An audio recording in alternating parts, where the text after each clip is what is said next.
Welcome to the deep dive. We've touched on fasting before, but today let's really get into the nuts and bolts. What is actually happening inside your body, minute by minute, hour by hour, when you fast? Exactly. It's definitely more complex than just, well, deciding not to eat for a bit. We Right. want to map out those different stages the body cycles through. Yeah, starting from right after you finish a meal, Hmm. moving into those longer fasted states. It's about understanding the biology, not just the behavior. Precisely. Moving beyond not eating to see what the body is doing. Okay, so let's start at the beginning then.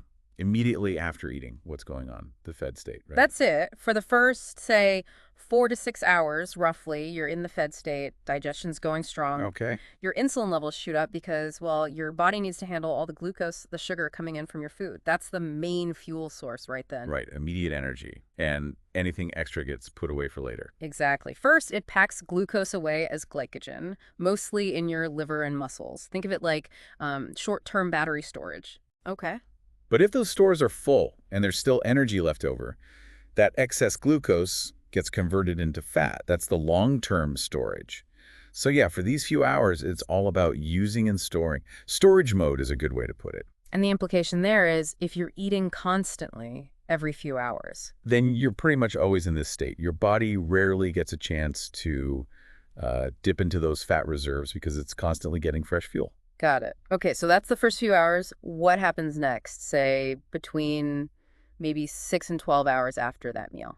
Well, now we move into what's called the post-absorptive state. The main shift here is that insulin levels start coming down. Because the food's processed now. Right. The immediate nutrients are dealt with, so the body needs to find energy from somewhere else to keep things stable, particularly blood sugar. And that's where the glycogen comes in, the short-term storage we mentioned. Exactly. The liver starts breaking down that stored glycogen back into glucose and releasing it into the bloodstream. This keeps your energy levels, especially for your brain, nice and steady. So still running on glucose, but it's stored glucose now, not direct from food glucose. Precisely. You're not quite, in full fat-burning mode yet, but the transition is starting. The body's gearing up to switch fuel sources if needed. It's preparing to flip the switch, so to speak. What about metabolic flexibility here? Does that play a role? Absolutely. This transition highlights metabolic flexibility, the body's ability to efficiently switch between burning carbs and burning fat. Someone who is metabolically flexible handles this shift smoothly. Okay, interesting. So the real shift towards fat burning, that tends to happen around the 12-hour mark, maybe up to 16 hours. Yeah, that's generally the window. By this point, those liver glycogen stores are starting to run pretty low. Running on empty, almost. Sort of, yeah. So the body says, okay, I need a new primary fuel, and it significantly ramps up breaking down stored body fat for energy. And this is where ketones come into the picture, ketogenesis. Yes, exactly. With fat breakdown increasing, the liver starts producing ketone bodies, or ketones, from those fats. That process is ketogenesis. Okay, break that down a bit. What are ketones and why are they useful? Sure, ketones are basically an alternative fuel source, especially important for the brain. Unlike some fats, ketones can cross the blood-brain barrier, providing the brain with significant energy when glucose is scarce. So the brain gets energy even without carbs. Correct. And when your body is producing a certain level of these ketones, you enter a state called nutritional ketosis, usually mild in these fasting windows. And this state, mild ketosis, that's often touted as a big win for intermittent fasting. What are the main benefits people talk about? Well, several things. Obviously, you're burning fat, so that links to weight management. Many people report feeling mentally clearer, sharper. That keto clarity some people mention? Potentially, yes. Could be the brain liking ketones as fuel. Plus, it's linked to better metabolic health markers like improved insulin sensitivity and potentially lower inflammation. And there's research on this too, right? Not just anecdotal reports. Oh, yes. There was a study in Cell Metabolism back in 2019. It compared intermittent fasting to just straightforward calorie restriction. It found that intermittent fasting seemed to be better at improving that metabolic flexibility. We talked about the body's knack for switching between burning carbs and fats efficiently. It's like making your body more adaptable with its fuel use. That makes sense. Okay, so 12, 16 hours in, we're burning fat, making ketones. What if someone pushes the fast a bit longer, say into the 16 to 24-hour zone? Now things get even more interesting. At a cellular level, this is the window where a process called autophagy really starts to pick up steam. Autophagy, I've heard that term. Sounds complex. It is, but you can think of it simply as your body's cellular spring cleaning or recycling system. Cellular spring cleaning. I like that. What's it cleaning up? Basically, old, damaged, or just, well, junky parts within your cells. Misfolded proteins, worn out organelles, things that can accumulate and cause problems. Autophagy breaks them down. It gets rid of them. It recycles them, breaks them down into basic building blocks that the cell can then reuse to build new healthy components or generate energy. It's incredibly efficient, clearing out the old, making way for the new.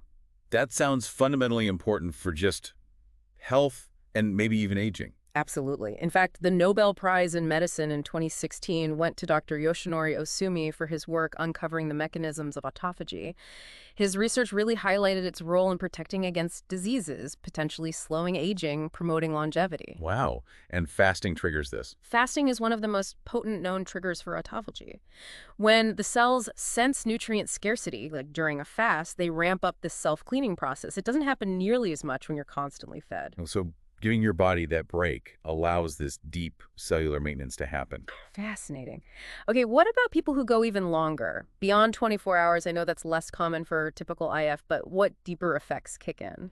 Right. Moving into longer fasts, like 24 hours plus, you start seeing some more dramatic hormonal shifts and potentially deeper regenerative processes. One of the big ones is a really significant spike in human growth hormone, HGH. Really? How significant? Studies have shown it can increase by, well, several 100%, even up to 500%, or potentially more in some cases, depending on the length of the fast. 500%. That's huge. Why does the body do that? What's the benefit? It seems counterintuitive, maybe, but HGH helps preserve lean muscle mass during a fast.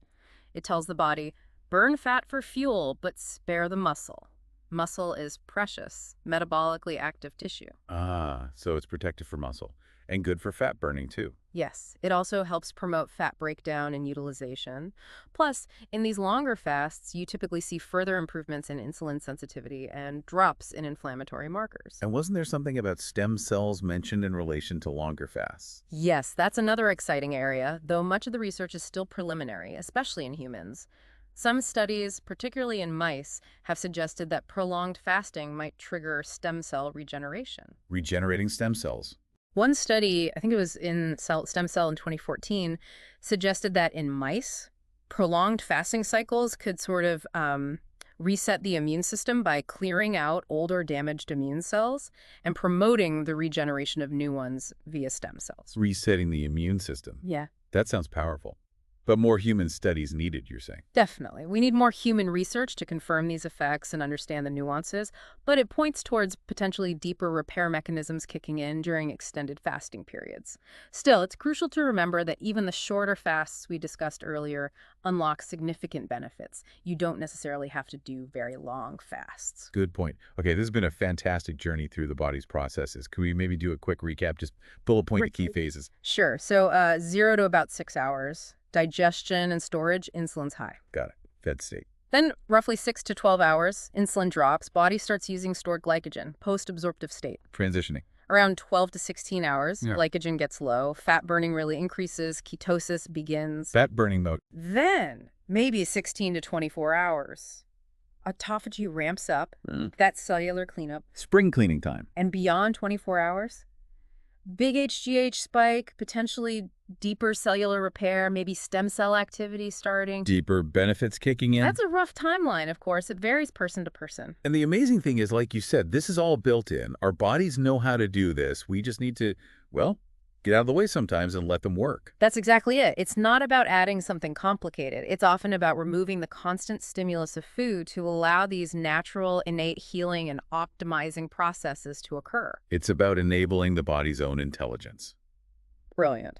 Okay, this has been super insightful. Now, I know a lot of people listening might be thinking about the practical side. Like, does this actually help me lose weight? Exactly. That's the big question for many. So, in our next deep dive, that's precisely what we'll tackle. Does fasting work for weight loss? And importantly, how does it compare to just, cutting calories, the traditional diet approach? Yeah, we'll get into the difference between losing weight versus losing fat, which isn't always the same thing. And we'll talk about why calories aren't necessarily the whole story. And we'll start looking at how to actually implement fasting effectively for results that hopefully stick around. Sustainable strategies. Looking forward to it. Me too. So definitely join us for that. If you found today's conversation helpful, please do follow or subscribe wherever you're listening. And we genuinely love hearing from you. Any questions on fasting or maybe your own experiences? Yeah, absolutely. Reach out. You can find us usually on a hypothetical Instagram handle or drop an email to a hypothetical email address. We read everything. We do. So until next time, stay curious, look after yourselves, and keep exploring what your body can do. Well said. We'll catch you next time on The Deep Dive.